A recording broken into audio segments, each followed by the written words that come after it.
Welcome, everyone. I think we are good to start, even though there are more and more participants coming in all the time. And well, I have to say that I'm very impressed how much the Finnish education is generating interest, and we did not expect that much participants. So let's hope that technically everything works fine. We have chosen Google Meet for this webinar, not because we think it's the best webinar platform, but because our children are using it on a daily basis in their schools. So it was kind of an interesting to try firsthand what the Finnish teachers are going through, and they need to learn a new platform and maintain communication with the students. So welcome, and I will shortly explain a little bit what Visit EduFin is doing, because I suppose there are some participants who don't know the company. Well, Visit EduFin is, as the name says, is focused on visits to Finnish schools, educational visits. So what we have are conferences, study tours, teacher training courses, teacher shadowing programs, and simple school visits. And we also offer different services by education professionals all around the world. And I have to say that I had my doubts whether I put this picture or not, because it's kind of a, I don't know, this Corona situation, but I still decided to put it because it really represents what we're doing. So the interaction with the Finnish teachers, students, principals, so the people can learn, observing in their own eyes what we're doing in Finland.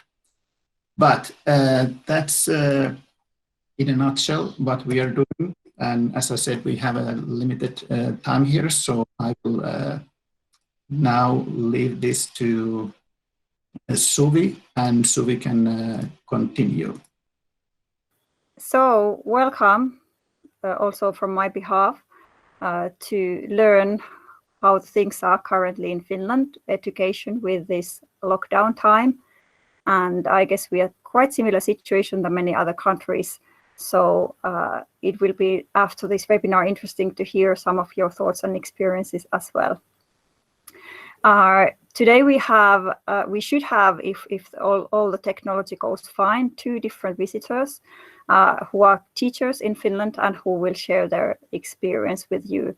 And I will tell you some background information of the Finnish education and the state of society right now. So yes, let's go forward. I will now start to share the slides, so it's easier to explain some of the things. Just a moment, I need to see how my technology works here. For me as well, using Google Meet is learning. I think this situation of COVID-19 forced us all to make a digital leap and learn new tools. But yes, okay. So let's share the screen, and then I will find the right slide for you.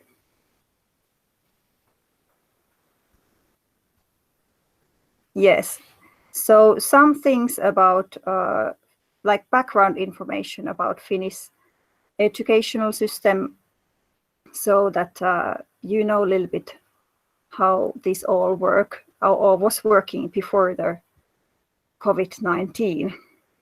So our educational system starts with early education, but that is not actually that is not academic education yet. Until the age of 6 or 7, the children can stay home, or they can go to preschool, to kindergarten, but all that time is so-called play-based time.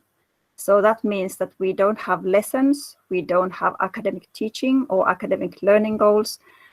We just have free time for children, and also supervised play and supervised activities where you can learn social skills and other skills that are essential in the growth of the child. So for this group of children, this lockdown period at least hasn't been so different from what it is for the academic level student.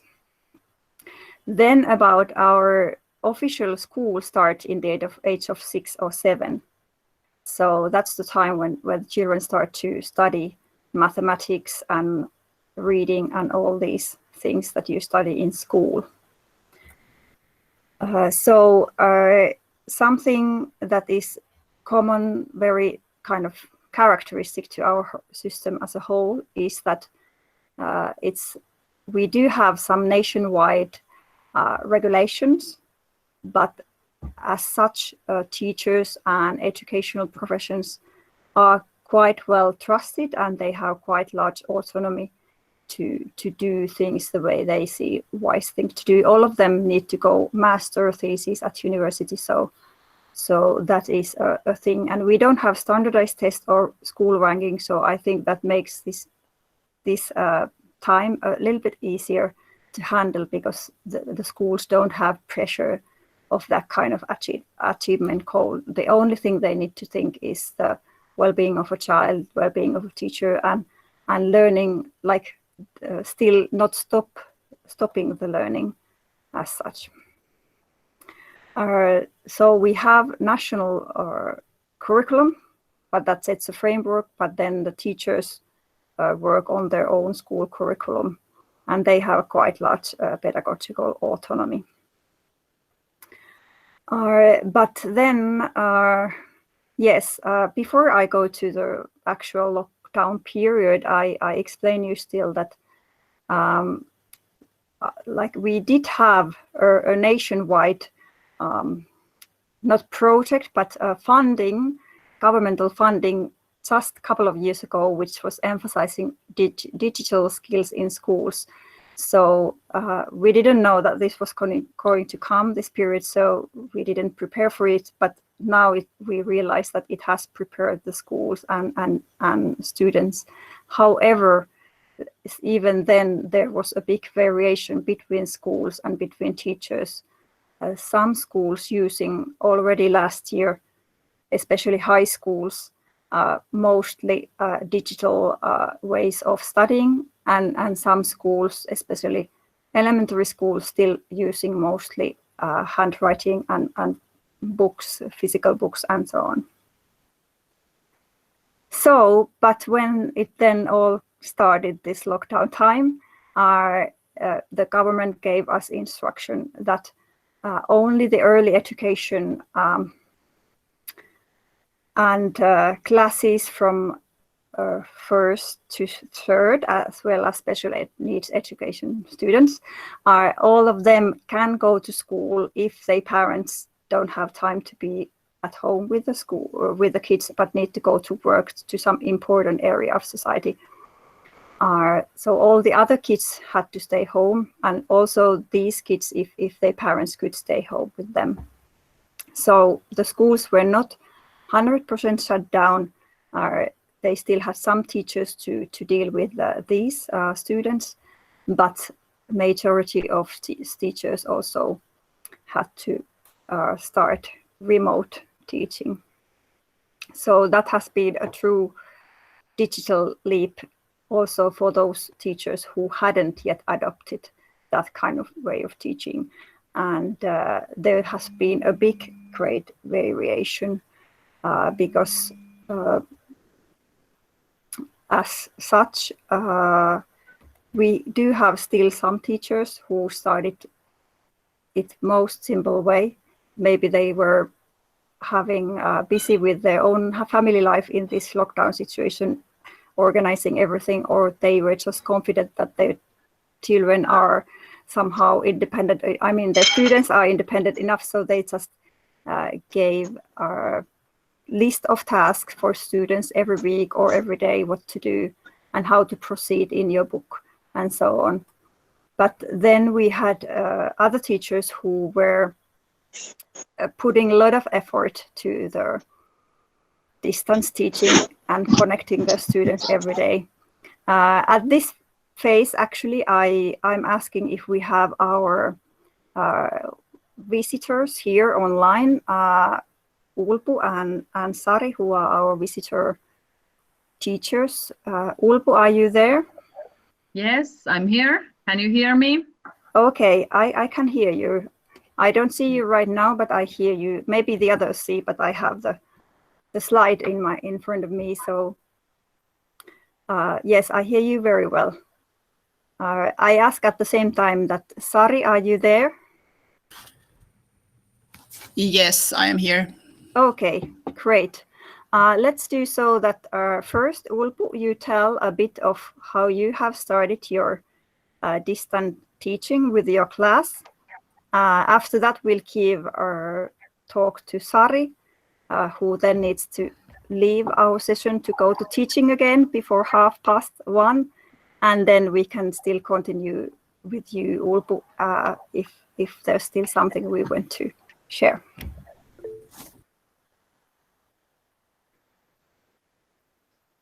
Okay, very nice to meet you all. Well, though I'm not seeing you, my name is Ulpu Siponen, and I'm a class teacher in elementary school.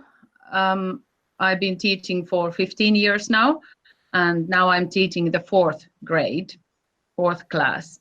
And I have 25 students. Okay, some noise coming from somewhere.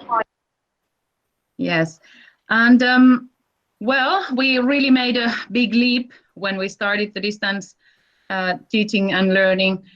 We had used some digital tools, but for example, this Google Meet was we hadn't used it before, so we started the following day in the evening, Tuesday, the 14th.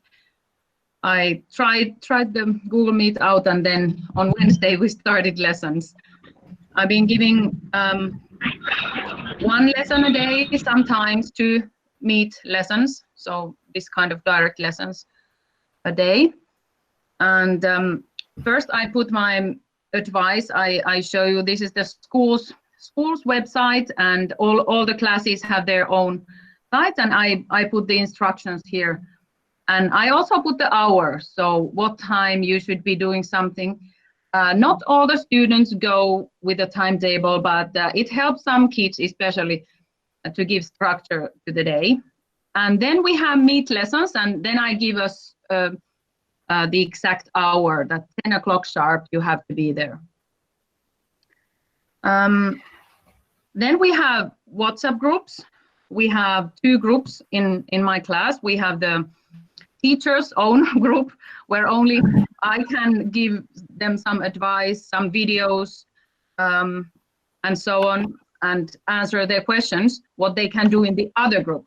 Because when they comment or ask in the other group, in their class group, you always get hundreds of messages, and then you lose the most important message, probably. So that's why we have 2 groups, the teachers group and then the public group, where they can share, for example, their drawings and comment each other's tasks. And then I'm using Google Classroom, and then I put the exercises also here, and they can, the exercise, well, this is now in Finnish, but there are the exercises and the days, and then they put their exercises here. So they give them back here. They take a picture of the maths book, or they make a video if the task was to make a video. And then I can very easily see here who of them have done it and who not. And I can also check one kid's, so all exercises of one kid at a time, or all mathematic exercises of all the kids. So I can choose. Then we also have electric material from the book companies that we are using, Sanoma Pro, and and also other companies, so we can go through the pages of the books and talk about the exercises together, like in the classroom. So I think this is it's almost the same than in the classroom. But of course, the connections are not always good, and some of the kids, they drop out of the meet. And well, then later I will call that kid or give written instructions of what to do if they dropped out. But I think it's working quite well. Then we have also a special education teacher who gives meet classes to those kids who have difficulties in some subjects, in maths, and sometimes also in Finnish language. And, yes. Ulpo, Yes. I suggest now, because I'm looking the time, and I know our other visitor, Sari, needs to go soon back to teach her kids, students. So let's give her a round now, and then after that we'll come back to your case. Okay. Yeah, that's fine. Okay. Bye-bye. Okay, thank you. Thank you, Ulpo. And as you can see, probably if you see my picture, that I'm actually in real classroom now. So yeah, my name is Sari Kontra. I'm a special education teacher, and I'm here taking care of those children who are attending contact teaching here in Finnish in this our school. When we started mid-March, on the 19th of March, that was the very, very first day of this COVID-19 situation here in Finnish schools. We had only 7 pupils who came because the instructions weren't very clear that time. And then we had only those children from the classes 1 to 3, or from the grades 1 to 3, whose parents were working in these very important areas of the society, let's say doctors, or they were nurses, or they were taking care of the food industry or whatever. But nowadays, then afterwards, they opened schools for every child from the grades 1 to 3. So that means that if the parents weren't able to be at home with the child, they were able to come to school. And nowadays we have 20. So not that much, but still from 3 different age groups, and then from many, many different groups. So that means that it means some work that I do here with my colleagues. I've got 1 or 2 teachers co-teaching at the same time. So then we're able to share our group in smaller groups. Then I also give I'm also giving a helping hand for those children who are not able to do the stuff at home. Let's say kids who have some language problems, for instance, although they're older than from the grades 1 to 3. And today I'm having, like, in 5 or 6 minutes, 2 students coming over who just moved to Finland just before the situation, and they have some challenges with the language, and that's why they are having some help here face to face. Then I also have some students coming over who have had problems of doing things at home. Let's say they have had like some problems already in advance before the situation, but of course then many challenges in learning and many learning difficulties, they don't get any better. So that's why they need some face-to-face and contact time here at school. And those are my tasks at the moment, and my schedule is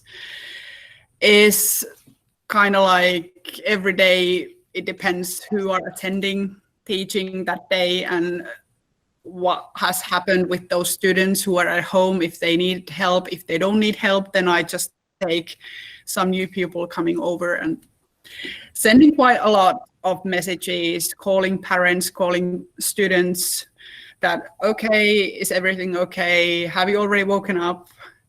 Did you attend that meet you had this morning, and so on. So it's actually kind of like very special teaching work at the moment. Sari, can I ask you a few questions still before you go? How about you mentioned something that you are maybe involved in giving assessment for a couple of ninth graders who need to apply for secondary education. So how do you do the assessment now in this time when you don't really maybe meet the students?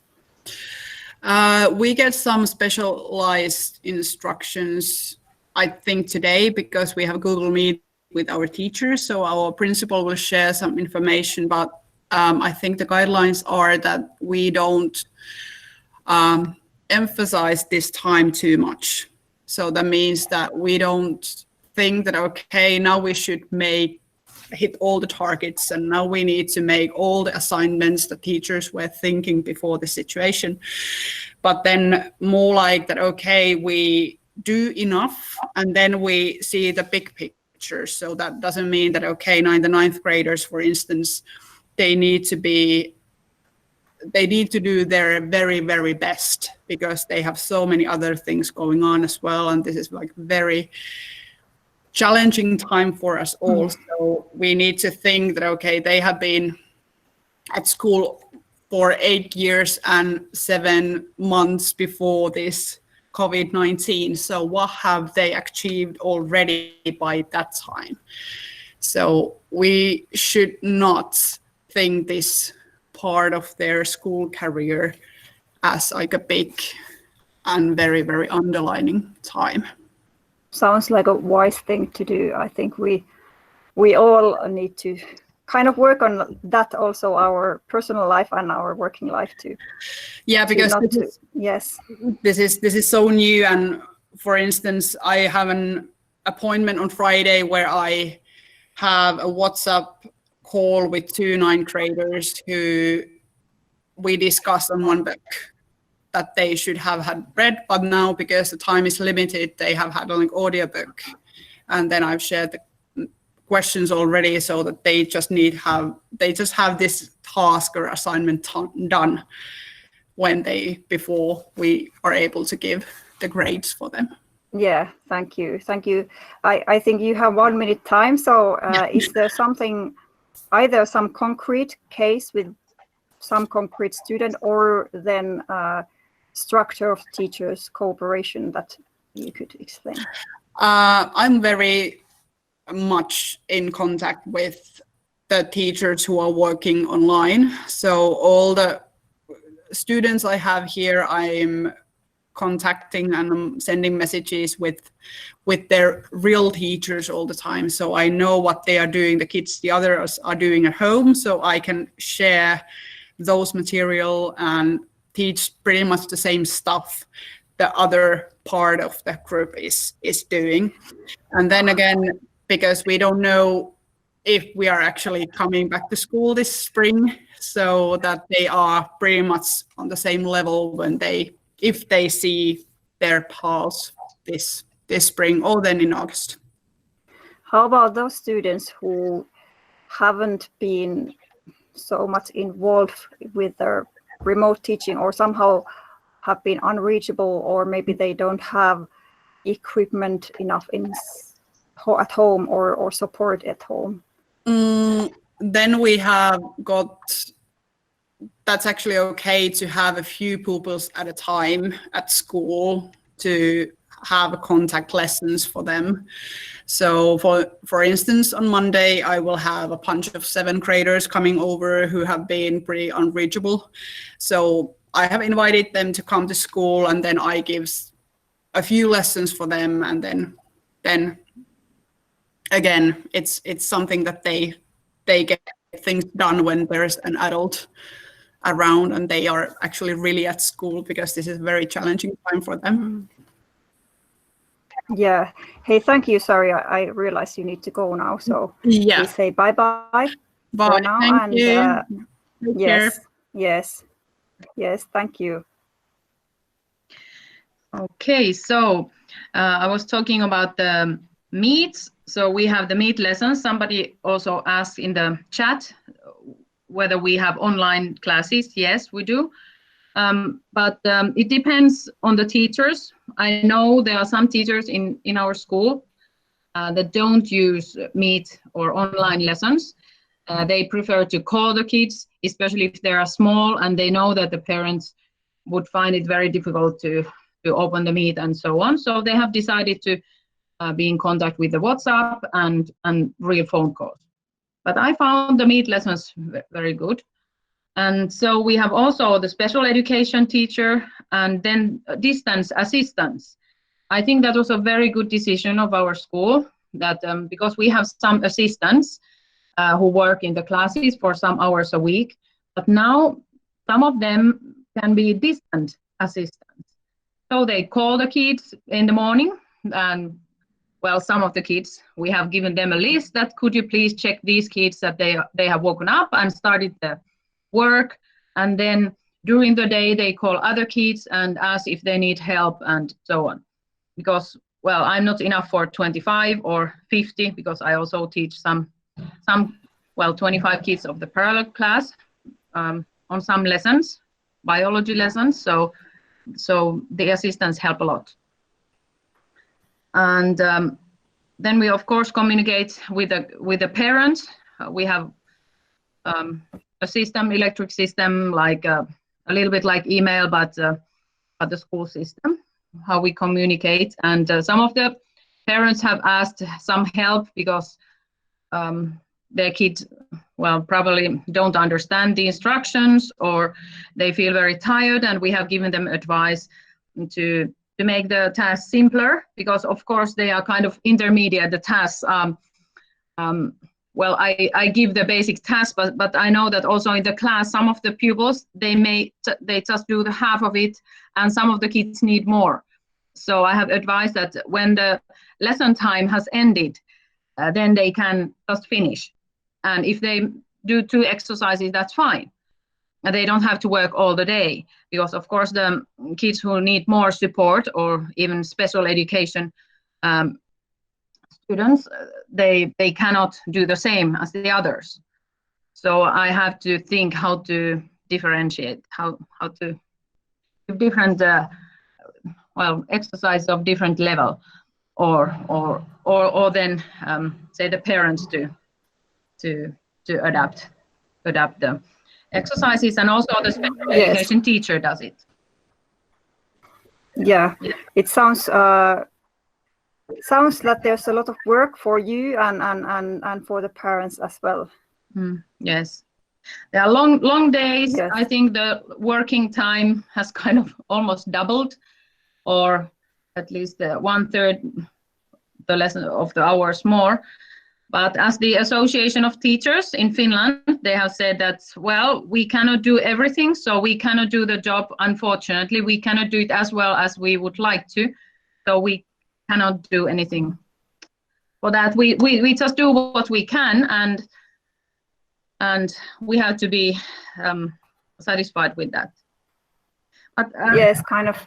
I think it was even our Minister of Education who reminded us, reminded all the teachers and parents to be merciful for themselves, not to require too much, not to expect too much from the learning results, but to concentrate on the most important things and give yourself permission to forget the things that are not priority right now. I think actually we are doing quite well with the exercises itself.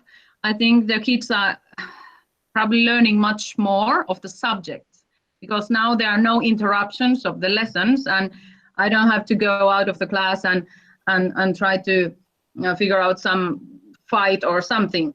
So they can concentrate on their learning at home. So I think many of the students do more than at school in the subjects, but of course they don't have the contact to each other so much.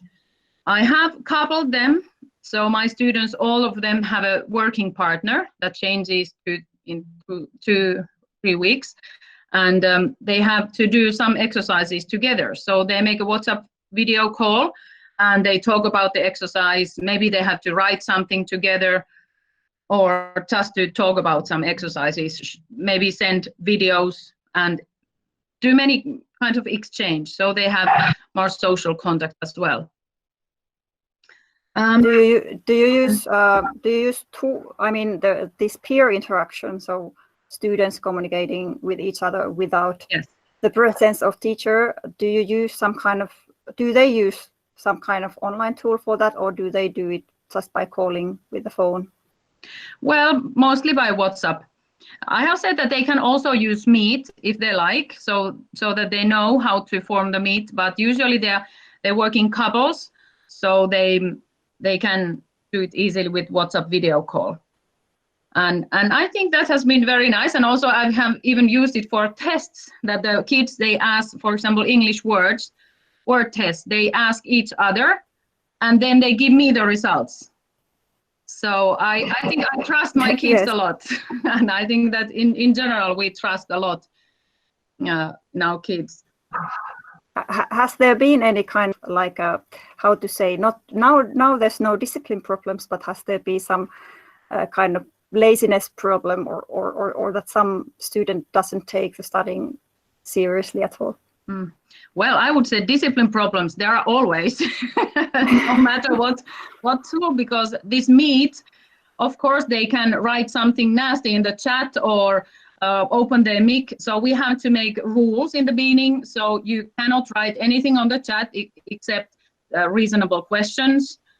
And then you have to keep the mic mute. And when you want to say something, you say your name first. Well, you open the mic and say your name and so on, and you cannot go out of the Meet class before the teacher allows. So the same rules at school. So, but we really have to set the rules. And laziness, well, sure, some kids need more supervision, but thanks to this Google Classroom, I see if they have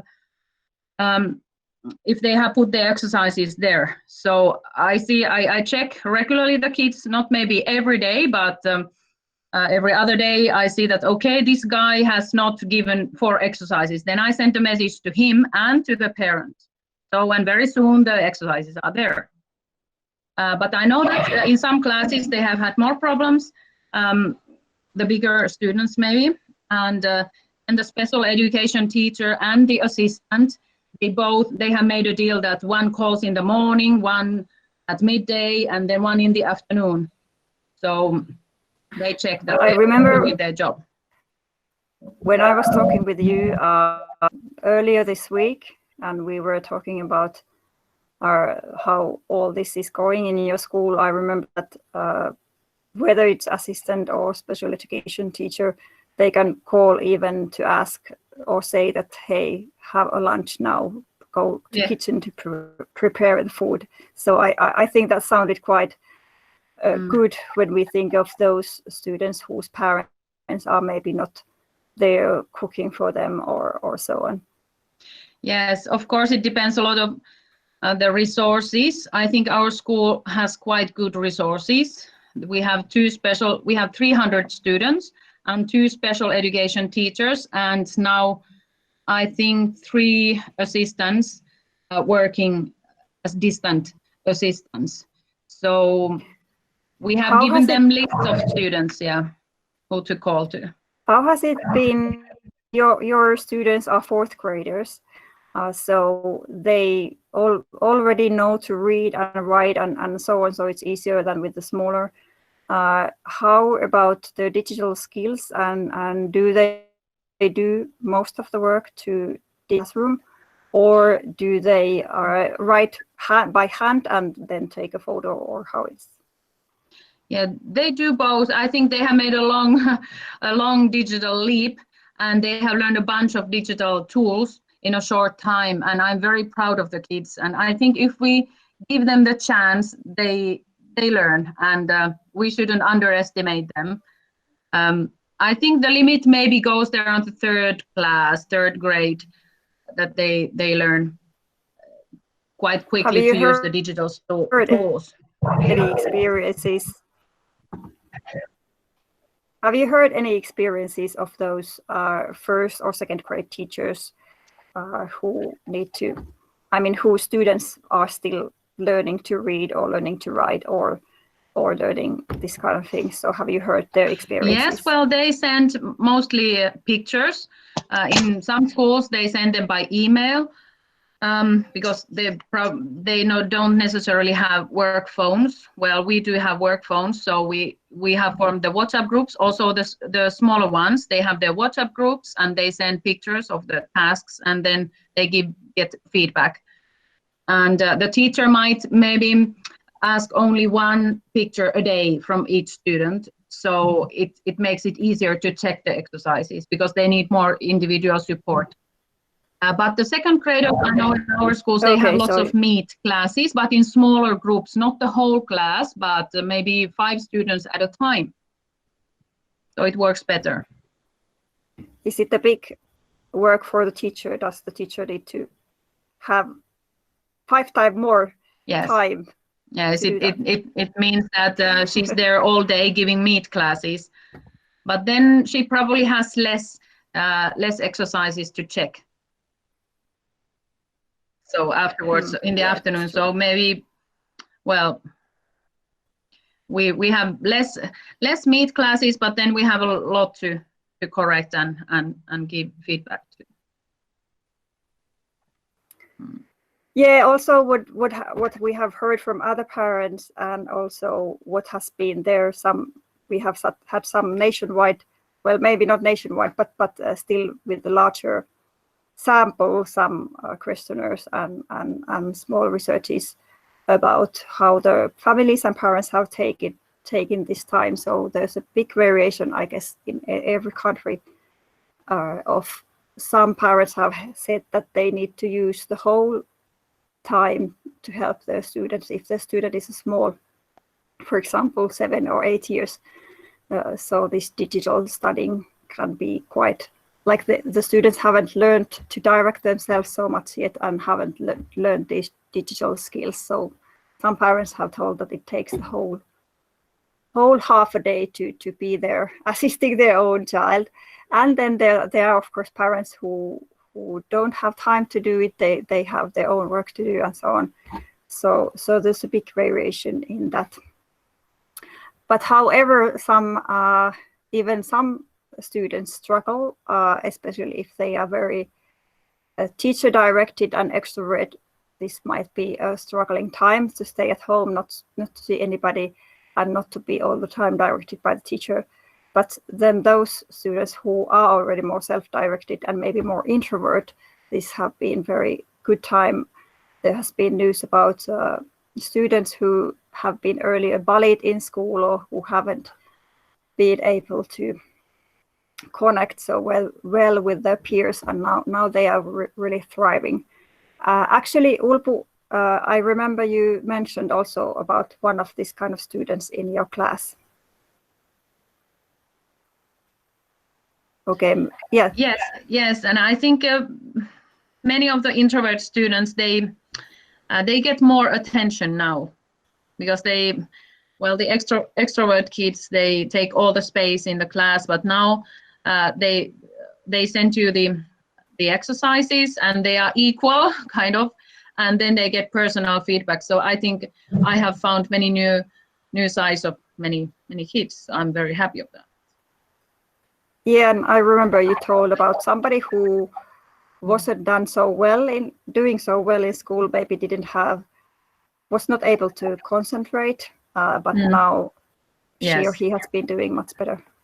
Yes, we have also the one special education teacher said that there's one special class and they are doing much better at home because at school there are too many people and too many signals all the time to react to, and at home it's more calm, more peaceful, and if they get support from their parents, they are doing much better at home.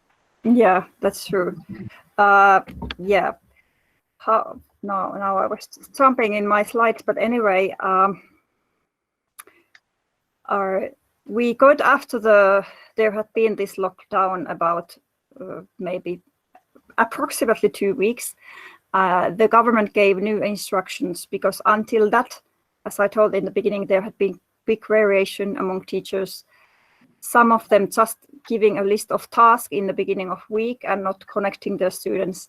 So the government gave like a direct instruction that you need to connect your students because otherwise we don't know how they are doing, if everything's okay for them or not. And because this is a stressful time for all the families. And they also gave like kind of a authorization for the teachers and the principals that we can really lower the standards for the learning results, like not to expect too much, just take one step at a time in the teaching and learning, but not to expect to as high results as in general. And then they gave these national guidelines for how to do the assessment in the end of the semester, because we cannot have the traditional exams what many classes have had. Fortunately, already earlier we haven't had any national standard examinations, so that makes it a bit easier. Our teachers are already used to use a variety of means to assess their students. Something also which I realized that can make this time a little bit easier for Finnish teachers and Finnish students, as it is in many other countries, is that our school days in general are quite short compared to some other countries, especially in elementary school. So it's very typical that we have a 4-hour school day or 5-hour school day. So that helps that there's not too much work, not too many things to do, not too many exercises to check. And the other thing is that I've heard from many teachers that they've used the similar schedule now, if they've been able to, in a way that the students know what time to start, and also they've encouraged the students to have breaks and go outside at least to make a short walk or jump around, or as one of the family which I know that the father who is working in the basement at the same time as his children are studying, he comes up at every break and they do some exercise together. So to keep up rhythm still, everything's locked down, helps you to kind of feel that you are still, something is still normal. Also this thing not to have too many things at time helps us, because our working, like the capacity of our working memory is always limited. But that's the way our brain works. So not needed to trying to remember too many things at the same time. So that's something that also has been helping us. But then there create a challenge. I mean, not challenge. Well, challenge also, but opportunity that I have seen, that this whole lockdown situation has kind of forced us to learn, but in a also creative way, is that it has really given us the chance to study the 21st century skills, because now finally, even those of us who have been stuck to work in our old way, as a traditional way as a teacher, we are forced to now use these more modern ways, and we learn them and our students learn them. So it's also a great opportunity. Ulpu, have you noticed something in you already mentioned in your students that they have learned a lot during these weeks? So do you see, if you think the dynamics between them and between you, do you sense some difference for the earlier state? Well, of course, the situation requires lots of responsibility, as you see in the figure, and responsibility, yes. Well, I think some of the kids have been very happy to work with their own pace, and they feel encouraged that they can do by themselves, and they kind of don't need the teacher for everything. But of course, there are some kids who say that I really want to come to school, and this is so hard by myself, even though they would have the parents at home. So, Yeah. but most of them are happy with this. And I remember one girl, the beginning was a mess, and she didn't do her exercises, and it was very difficult to wake up in the mornings and so on. And we worked for a week with the assistant and with the parents, and then she got the rhythm, and now she's quite happy with this situation. Yeah, that sounds good. We all need, even ourselves as adults, we need our time to adapt for new situation, and for some of us it takes 1 month or even more time. I don't know how it's in your school. I know that many schools in Finland have been continuing distributing like a lunch meal, because that's something typical in Finnish schools, that something we have valued many decades, that we want to offer free kind of proper lunch for children. So many schools have done it outside now. Not all the schools, the different municipalities have had different policy if they want to, because even that requires interaction, which is now kind of prohibited. So that there are different policies around that. Something that I see that has helped us also our lifestyle, this kind of Scandinavian or Finnish lifestyle, that we have some daily based routines that we have already been practicing 100 years or at least many decades. Like very typical that when we wake up in the morning, we have quite highly valued to eat proper healthy breakfast, to brush our teeth. We are taught to do that already from the very early age by the school dentist and so on. The outside exercise, that are the things that are somehow embedded in the lifestyle, and I can see now that it has a big value when there's not external thing to make this rhythm and this structure for the day. We don't need to leave anywhere, we don't need to go anywhere, so usually there's not structure if we don't have these routines and keep up with these routines. And many families have shared their experience that has helped them a lot. Something also that we have been very fortunate here in Finland is that we have still been allowed to go to the nature, and that's another thing that kind of it's even according to the research that calms down the brain and decreases the stress. So we have had our forests and parks quite crowded, actually. Not too crowded, there's still space to keep the isolation, but anyway, and what has been kind of happy for me to see is that many of the children who used to spend already too much time in front of the computer or watching animations or other things have now gone to the forest to play there for hours. And even in our nearby forest, there has been many of these small huts that has been built there by many of our neighborhood children. So a lot of happy things has been also happening during this special era. Yes, some words about the national guidelines for the assessments that our official authorities have given, because our semester will end about in 1 month and 1 week. So and there are the children or the students need to be assessed.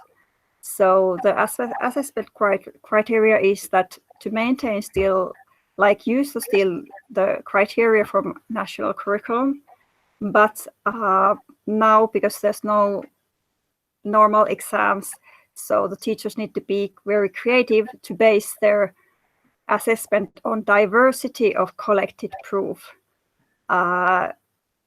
Ulpo, do you have any examples of this? You actually mentioned already something, but is there still something that comes to your mind? Like, how do you see what your students have learned, or what is the level of competence in certain subject? Well, they send pictures of the exercises, and then we have also made exams with Google Forms, so digital exams, and I have also used Kahoot to play and also to assess informally. And well, they all give me information, and of course all the WhatsApp pictures and so on. They give me lots of information. Then they have also made videos. They made speeches, short speeches, and well, I use it for assessment as well. Yeah. Of course, with the exams, I can't know if they check the answers somewhere. I trust my kids, but I think with the teenagers, I've heard that they have developed very intelligent systems how to share the exercises and the test questions with each other, and then they check the answers and send to each other and then reply. So that's actually funny. That is actually funny, because if we think the modern theories of learning, I mean, what the current psychology of learning tells about the way we learn effectively is in those theories we talk about a lot, like sharing knowledge and constructing the knowledge together with the peers. So actually now even I know that what you told me is not maybe according to the official school rules. It makes me smile in a sense that they also learn through that way. They may not learn every detail of the actual academic content, but they still learn that, and they learn many other skills, working life skills. Yes. Yes. Okay. Still a few words about the assessment criteria. What the government has also authorized us is not to be, as already Sari earlier during this webinar told, not to be too tight, not to be too critical, or take into consideration the well-being and the circumstances in which each child or each teenager is right now in this special situation. So then modify the criteria to that, so that kind of lower the standard if needed, if the conditions for the students are hard. Yes. Then I guess mostly the high school students and higher education students have been quite well prepared for this. For them, it has been easier. Something that this Corona situation gives us also a great chance is, especially if we teach higher grades or higher education. The Corona itself is such a fascinating, multifaceted phenomena. So if we talk about phenomenon-based learning or any other this kind of integrative multidisciplinary learning, now we have a great chance for students with the students to follow what happens around the world and how this system connects with the world economics and with the natural system and logistics around the world and politics and so many different things. Very fascinating thing to explore. Yes, I think our time has come quite soon to the end. We shared few. There's a lot of other YouTube videos there who have been made by Finnish teachers, either for their students to use as a part of their teaching, or some students made videos. And we'll try to show you a few of them before, like how now in the end, but let's see if we get the technology working. If not, then later on. And if you want to translate these to different languages, then I don't promise anything, but we might have a chance for that later on. Before we saw the videos, Riku, do you want to say something about our coming up events or something like that? Yes, Suvi, could you show the slide about this, the the live event that we are organizing for the 5th time next year, more or less in 1 year. So that's something, it's kind of a mix of a conference, a course, a workshop, teacher shadowing, school visits, and of course these Arctic experiences. For instance, this year there was amazing Northern Lights, and we have now this, let's say, a special offer for all the webinar participants. So you are able to get an 100 euro discount to party if you register before the end of this month. And of course, if the coronavirus situation is still going on and we cannot organize, of course, we will refund all the money. And I hope we will also get some chances to provide you more like these kind of webinars in different languages. So keep on following what is coming and so on. Maybe some online lectures also.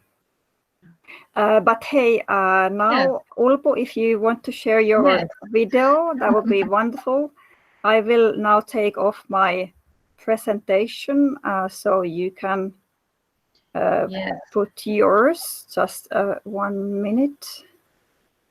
And then there are some questions in the chat. Maybe you, while we watch the video, if you could see, there are some questions. If it's possible to make some question and answer session before we end the seminar, if you see the chat. But while I tried to present one of my students, 4th graders, she made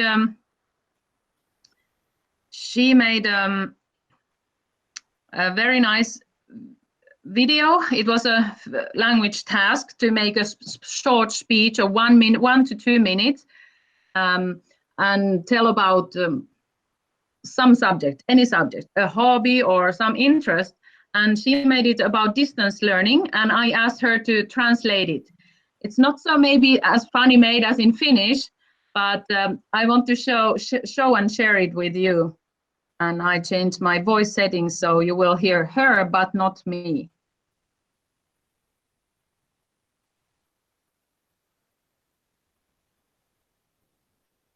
My name is Elsa. At present, all Finnish. My name is Elsa. At present, all Finnish live in exceptional circumstances. Finns use teleworking and distance learning. Distance learning is varied, fun, but sometimes boring.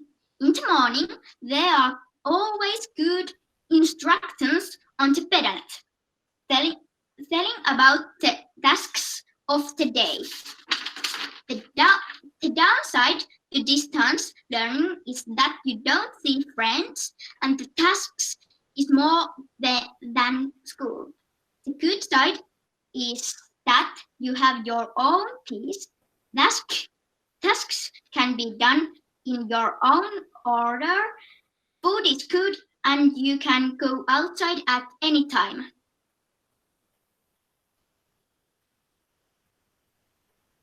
Wow.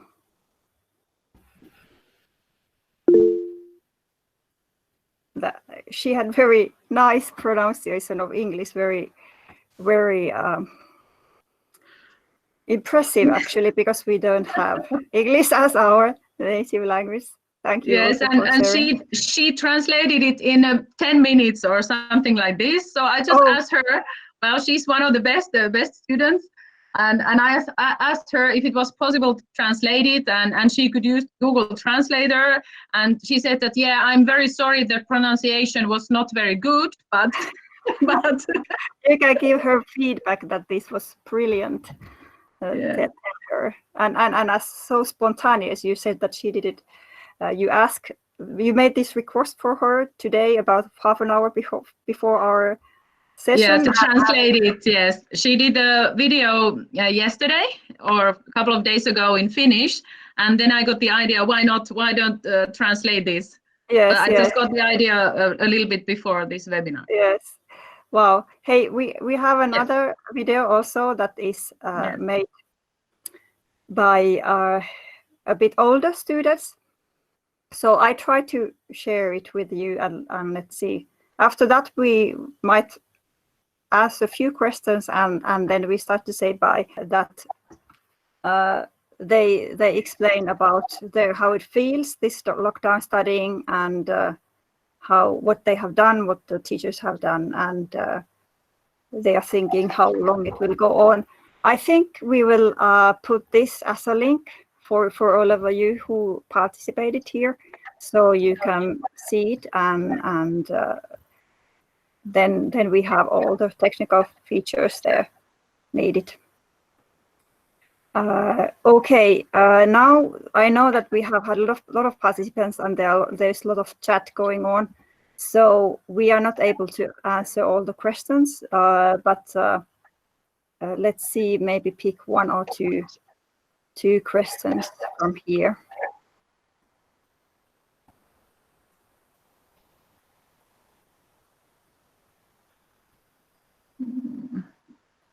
At least I see here these questions that can we have some online mutual interaction of students? So that's something we were talking earlier. At least Ulpo told that she has had asked her students to in pairs communicate with each other, check each other's like small exam results and so on, and that has been working well. Ulpo, do you know any of those students in your school? I mean, the classes in your school, have there been like bigger groups than just pairs, maybe groups of 4 or 5 persons doing something together during this lockdown? Do you know? Well, I don't know exactly, but at least I'm planning, because we have some optional studies and some just a few hours, like 4 times 2 lessons, and several short optional studies. So I'm planning that to be realized in small groups, like groups of 4 or so. So that's something I'm piloting. So let's see how it works.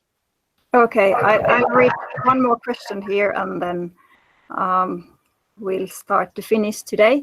There's a question that when lockdown is lifted and learners are allowed to return, how will the school go about regarding social distancing, especially with young learners?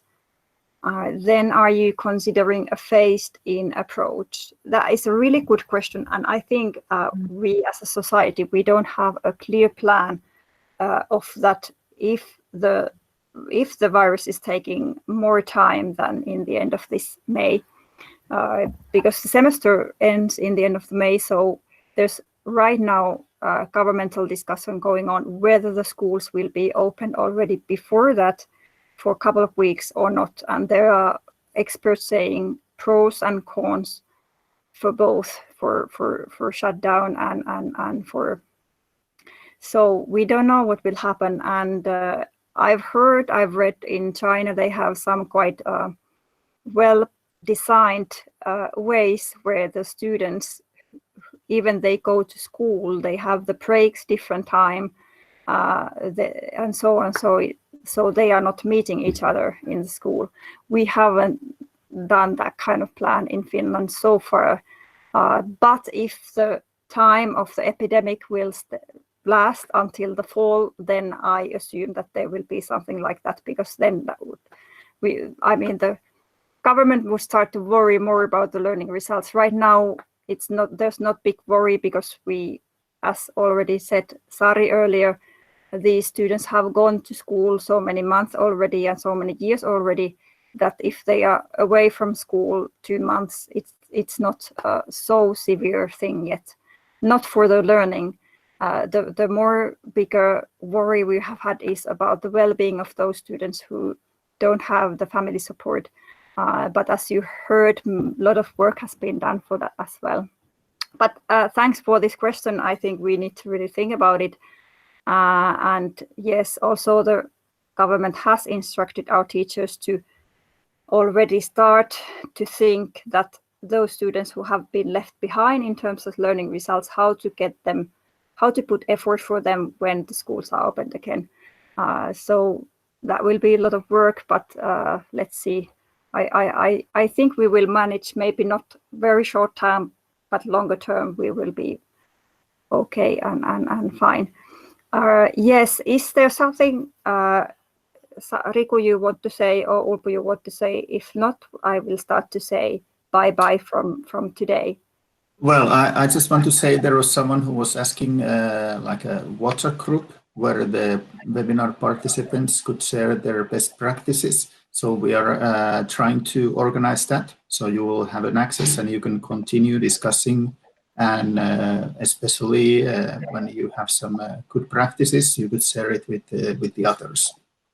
Yes, and Riku, we will have this Spanish-speaking webinar. Is it next week? What is the time and the date? Oh yes, it's in 2 weeks on the 5th. Well, almost in 2 weeks, 5th of May, and you will. It's in Spanish, basically the same subject than during this webinar, and you will see more information in our social media and in our website soon. And some other faces in the other webinar also, not just us, but some other faces and some other cases. And we have direct access in our professional team and network for other languages such as French, Chinese, Arabic. So if you have special need for that, contact us and then we'll see if we can do something for that. But yes, I think it is time to say bye-bye, and it has been super cool to have so many participants, and I will read the chat more carefully after this. So I want to hear and learn what have been the worries and thoughts that you have had in mind. But let's keep up the good spirit. I think we will be much stronger and much more creative after this. So and thank you for my part as well. I need to go. I have extra class for special needs students in English now with Kahoot. So bye yes. bye. See you. Okay. Bye. Thank you, Urpo. And thank you, Yes. Suvi. Thank you, Riku, and thank you, everybody. That has been a pleasure.